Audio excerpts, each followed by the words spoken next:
mga maring. Ayan, Diyos ko. Ayan, oh. So, ano yung, ano ko, koral. Yung ginawa kong koral na kahoy. Nasira na siya. Sira na siya.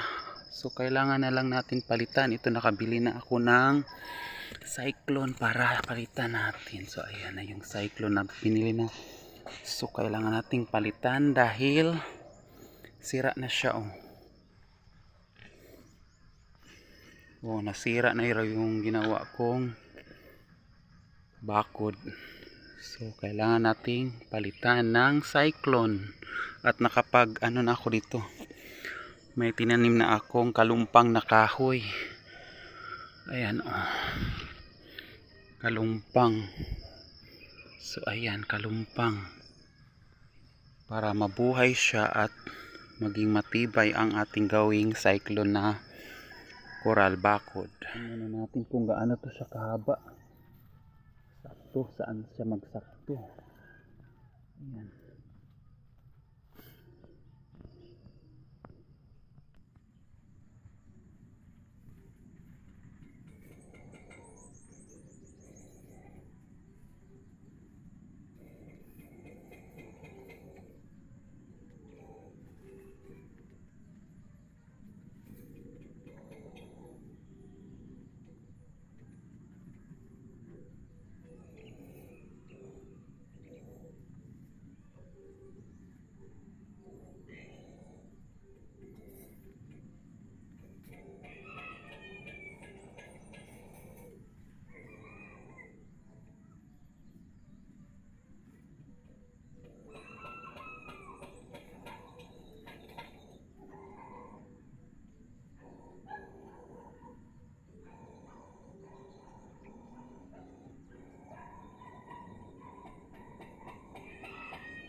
Siya kahaba.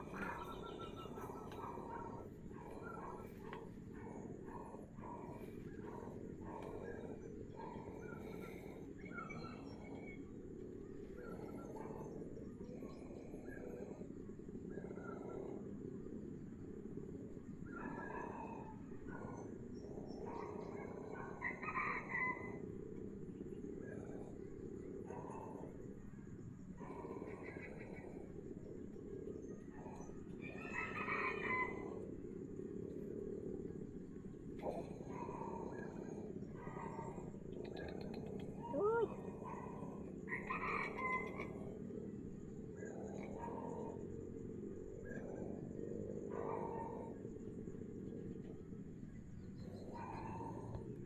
Siya yung isang rolyo, bali ito na siya kahaba. Ayan. So, ayan. So, kailangan nating lagyan ng coral. Para ano siya. Oh, dili daw malata. Tapos, si tawag ani, ay. Para iwas din sa mga manok. Oh. Pinakakanila yung ano natin, mga tanim. Ayan siya. So, ayan kahaba. So, nakabili na ako ng 6. So, paunti-unti ko lang pong binibili dahil wala akong budget. So, ayan na siya, oh. So, lalagyan na lang natin doon sa kabila. So, ayan. Bisita dito no sa to ang mga yakap.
tayo sa may nagpanday din doon na kabilang bahay.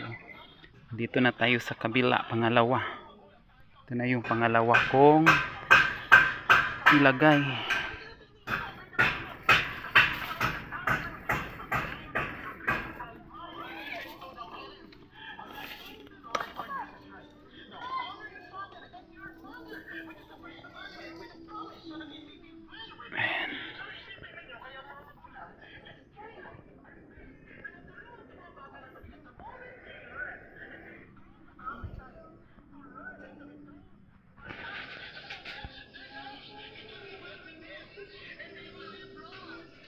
Tapos na nating nalagyan dito sa likuran. Ayan, dito hanggang doon sa itaas. Ayan. Tapos na nating lagyan ng cyclone. So, ayan lang muna, paunti-unti lang muna po dahil wala tayong budget. Ayan, hanggang doon sa itaas. So, nalagyan na natin para iwas sa mga manok at saka sa mga magnanakaw. Ayan.